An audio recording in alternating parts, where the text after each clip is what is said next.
Shalom saudaraku yang dikasihi Tuhan Yesus Kristus. Selamat pagi, salam sejahtera untuk kita semuanya. Selamat datang kembali di Renungan Rohani pagi hari ini.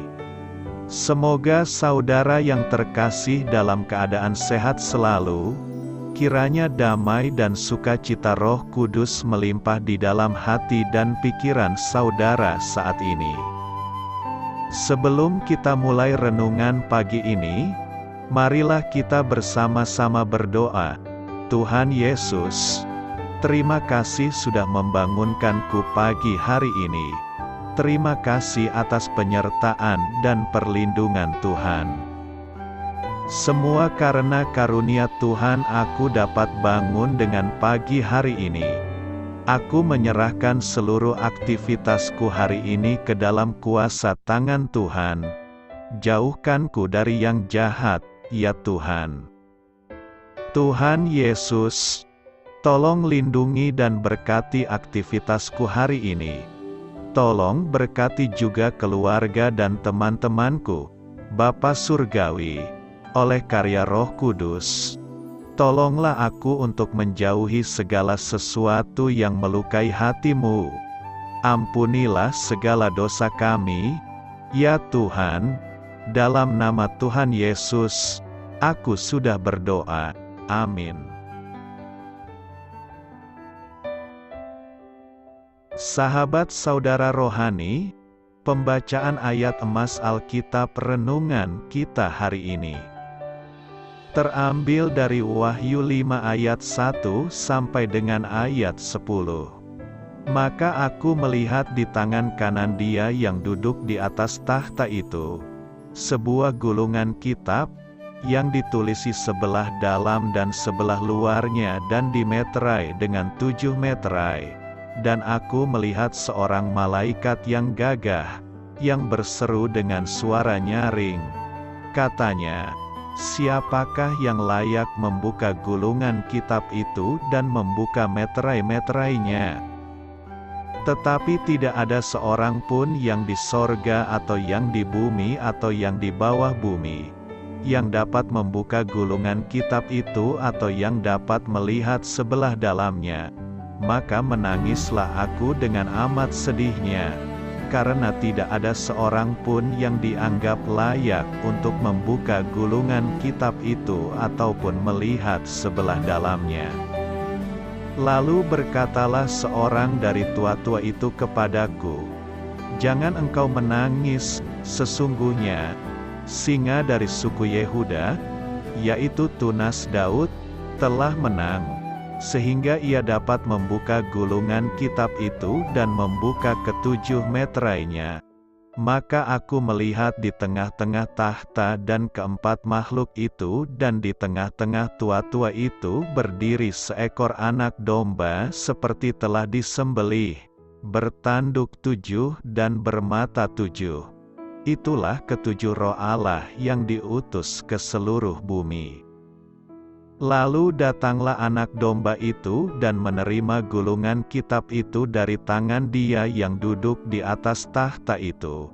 Ketika ia mengambil gulungan kitab itu, tersungkurlah keempat makhluk dan ke-24 tua-tua itu di hadapan anak domba itu, masing-masing memegang satu kecapi dan satu cawan emas, penuh dengan kemenyan.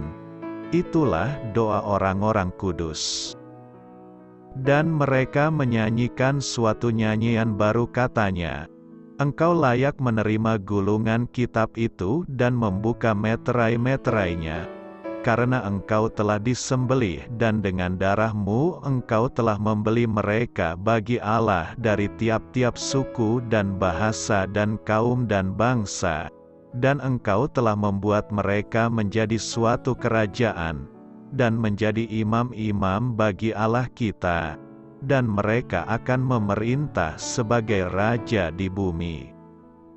Wahyu 5 ayat 1 sampai dengan ayat 10. Inti dari ayat emas renungan kita adalah, jangan engkau menangis, sesungguhnya singa dari suku Yehuda, yaitu tunas Daud, telah menang. Mari kita mulai renungan pagi kita. Judul renungan kita hari ini adalah cerita selengkapnya, ditulis oleh Mark Dehan, kisah inspiratif. Selama lebih dari 6 dekade, suara jurnalis berita Paul Harvey begitu akrab di telinga pendengar radio di Amerika. 6 hari seminggu, ia biasa menyapa mereka dengan gaya khasnya. Anda sudah tahu beritanya, sebentar lagi Anda akan mendengar cerita selengkapnya. Setelah iklan singkat, ia akan membacakan suatu kisah yang jarang didengar mengenai seorang tokoh terkenal. Biasanya, Harvey baru akan menyebutkan nama tokoh tersebut atau beberapa elemen kunci lainnya pada akhir segmen. Para pendengar yang terhibur akan mendengar penutup yang diucapkannya dengan jeda dramatis dan deskripsi khas. Sekarang Anda tahu cerita selengkapnya. Pandangan Rasul Yohanes tentang hal-hal dari masa lalu dan masa depan juga menyingkapkan janji serupa. Namun, kisah sang rasul dimulai dengan kesedihan. Tak henti-hentinya ia menangis saat melihat bahwa tidak ada makhluk, baik di surga maupun di bumi, yang dapat menjelaskan kemana sejarah akan mengarah. Wahyu 4 ayat 1 dan Wahyu 5 ayat 1 sampai dengan ayat 4. Kemudian, ia mendengar suara yang menawarkan pengharapan dalam sosok singa dari suku Yehuda, ayat 5. Akan tetapi, Yohanes tidak melihat singa yang menang, melainkan seekor anak domba yang sepertinya telah disembelih.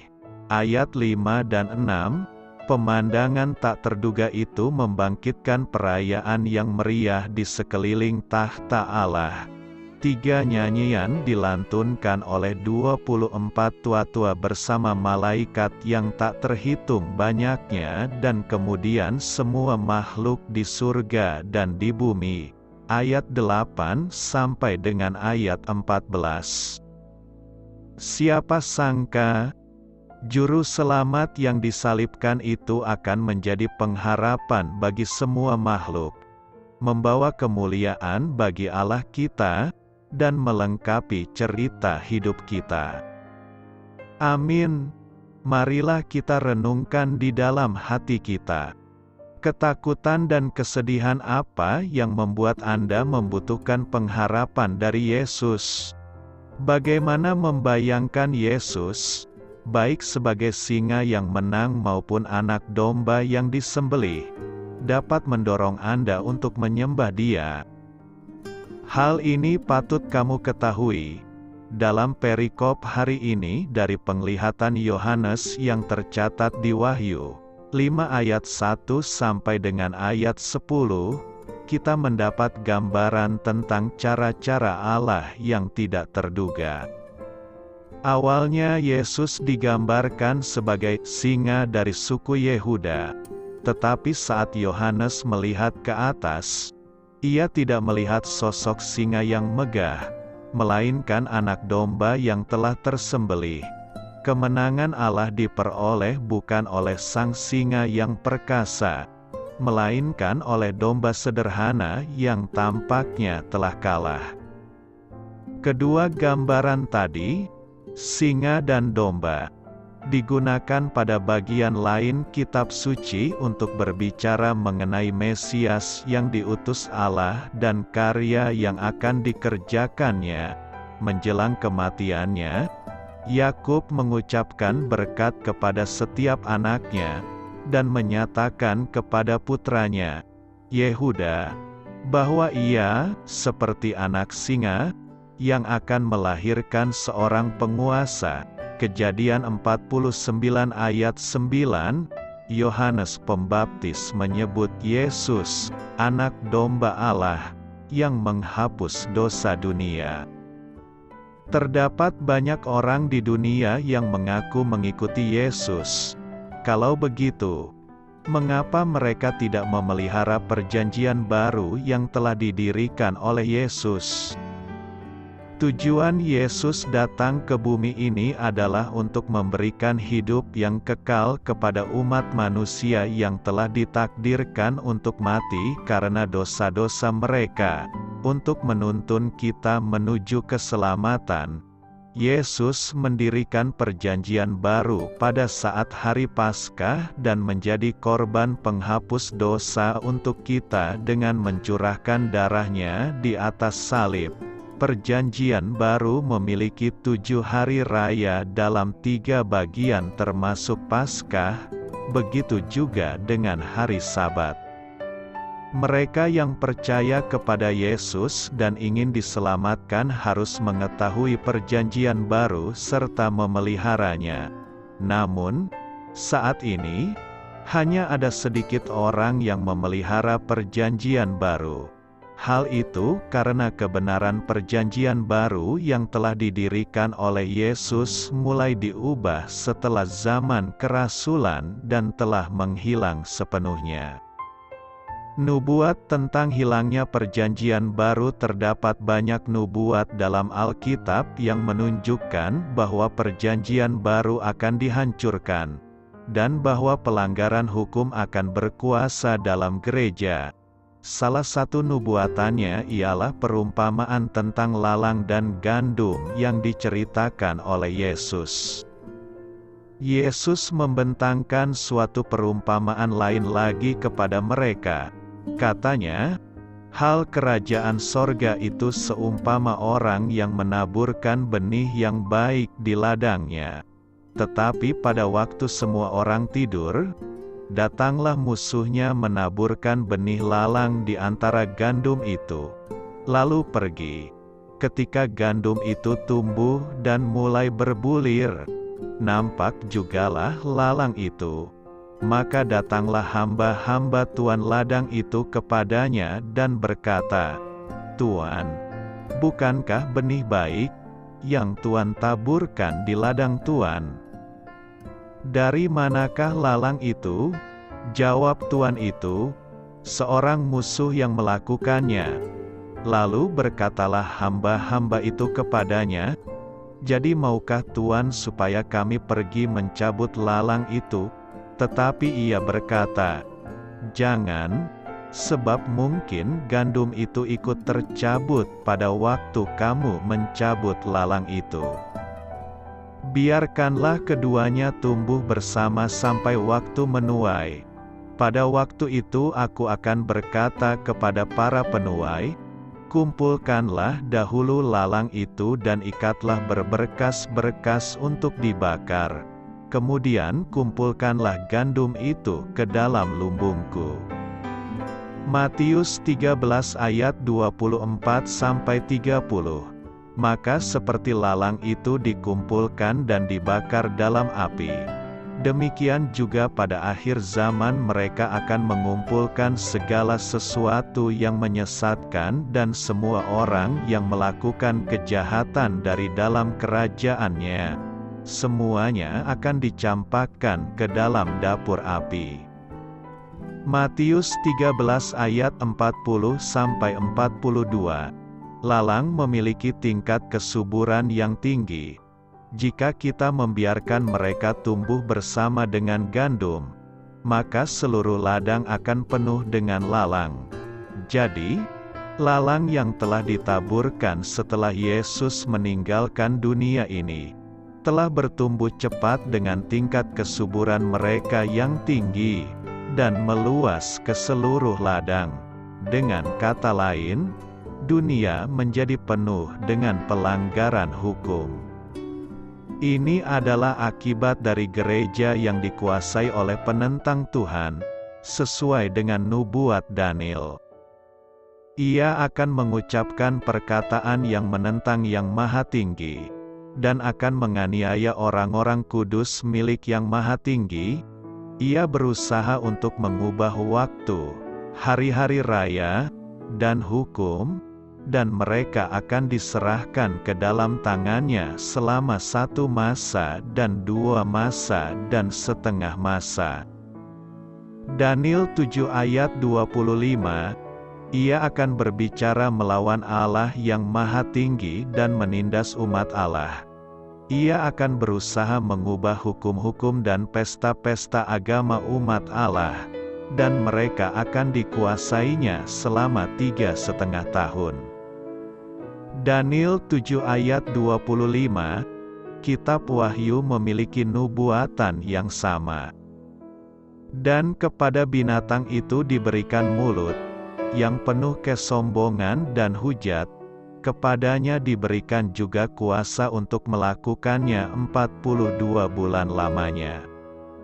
Lalu ia membuka mulutnya untuk menghujat Allah, menghujat namanya dan kemah kediamannya dan semua mereka yang diam di sorga, dan ia diperkenankan untuk berperang melawan orang-orang kudus dan untuk mengalahkan mereka, dan kepadanya diberikan kuasa atas setiap suku dan umat dan bahasa dan bangsa. Wahyu 13 ayat 5-7 telah dinubuatkan bahwa binatang itu akan menaklukkan orang-orang kudus. Hal ini berarti bahwa ia akan mengambil kebenaran hidup dari mereka. Mengenai kemunculan manusia durhaka yang akan menghancurkan kebenaran hidup, Rasul Paulus juga menubuatkannya. Tuhan melalui inkuisisi dan berbagai bentuk penyiksaan lainnya. 5. Zaman Reformasi. Karena korupsi kepausan mencapai tingkat terburuknya, Reformasi Protestan muncul dan banyak gereja-gereja Protestan didirikan. Namun, tidak ada satupun dari mereka yang dapat memulihkan kebenaran perjanjian baru yang pernah ada pada zaman kerasulan. Bahkan sampai sekarang, banyak gereja-gereja Protestan masih tetap menjalankan hukum-hukum yang dibuat untuk memelihara hari Minggu, hari yang dikhususkan untuk penyembahan Dewa Matahari Mitra, dan mereka merayakan Natal pada tanggal 25 Desember, hari kelahiran Dewa Matahari. Selama 1600 tahun sejak Paskah dihapuskan pada tahun 325 Masehi, banyak pelaku reformasi agama dan para sarjana bermunculan dan mempelajari Alkitab, tetapi tidak ada satupun dari mereka yang mampu memulihkan kebenaran perjanjian baru yang telah didirikan oleh Yesus pada kedatangannya yang pertama kali. Yesus memulihkan kebenaran hidup pada kedatangannya yang kedua kali. Meskipun para pelaku reformasi agama dan sarjana membuat berbagai usaha yang luar biasa, mereka tidak dapat memulihkan kebenaran hidup yang kekal yang telah Yesus dirikan pada kedatangannya yang pertama kali. Itu dikarenakan hanya Yesus, yang datang untuk kedua kalinya, yang dapat memulihkan kebenaran perjanjian baru yang telah hilang dari bumi. Sejak kebenaran perjanjian baru menghilang, umat manusia menjadi tidak dapat diselamatkan. Mengenai situasi ini, Alkitab mencatat bahwa gulungan kitab telah dimeterai dengan 7 meterai. Rahasia Alkitab yang telah dimeteraikan hanya bisa dibuka oleh tunas Daud, Yesus yang datang kedua kali. Wahyu 22 ayat 16. Menurut nubuat ini, Yesus datang lagi dengan tubuh untuk memulihkan kebenaran hidup yang pernah hilang dari orang-orang kudus. Hari-hari raya perjanjian baru termasuk Paskah sangatlah berharga sehingga Tuhan sendiri datang dan memberitakannya untuk kita. Marilah kita bersyukur kepada Tuhan yang datang ke dunia ini lagi untuk membebaskan kita dari rantai pelanggaran hukum, dan memelihara hari-hari raya perjanjian baru Tuhan yang telah dipulihkan, sehingga kita dapat memperoleh keselamatan. Doa saya menyertai saudara sekalian. Selamat berkarya untuk Tuhan. Amin.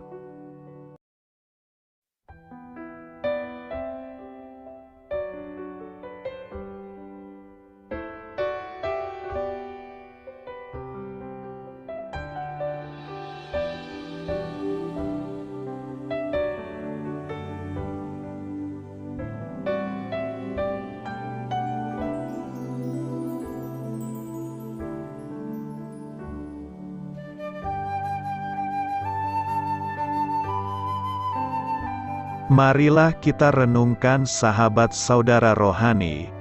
Demikianlah renungan firman Tuhan pagi hari ini. Semoga menjadi berkat dalam hidup kita. Dan sebelum kita memulai segala aktivitas kita pagi hari ini, marilah kita berdoa. Selamat pagi Bapa, malam hari telah berganti pagi. Kehidupan baru telah Engkau berikan kembali bagi kami. Bapa Surgawi, tolonglah aku menyadari kebutuhan orang lain, supaya aku dapat membagikan apa yang telah Engkau berikan kepadaku. Pada saat aku membutuhkan, berilah aku keyakinan bahwa Engkau akan mencukupkanku, melalui orang-orang yang mengasihi-Mu, bukan karena kami pantas atau layak, namun karena kasih karunia-Mu kami boleh ada, sebagaimana kami ada di pagi hari ini. Terima kasih Tuhan, atas kesempatan baru yang telah Tuhan berikan kepada kami, untuk bisa memperbaiki diri agar kami bisa lebih layak di hadapan-Mu. Hari ini kami serahkan semua perkara dan kesulitan yang akan kami lalui ke dalam tangan-Mu. Biarkanlah kami bisa memuliakan-Mu dalam segala aktivitas yang akan kami lakukan. Amin. Biarlah firman Tuhan menjadi pengingat untuk kita semua, bahwa tuntunan dari Roh Kudus akan selalu memberi jalan keluar bagi setiap permasalahan hidup kita, dan memberi kedamaian di hati kita. Sampai jumpa di renungan pagi saudara rohani berikutnya. Kiranya Tuhan selalu memberkati saudara semua hari ini. Amin. Shalom.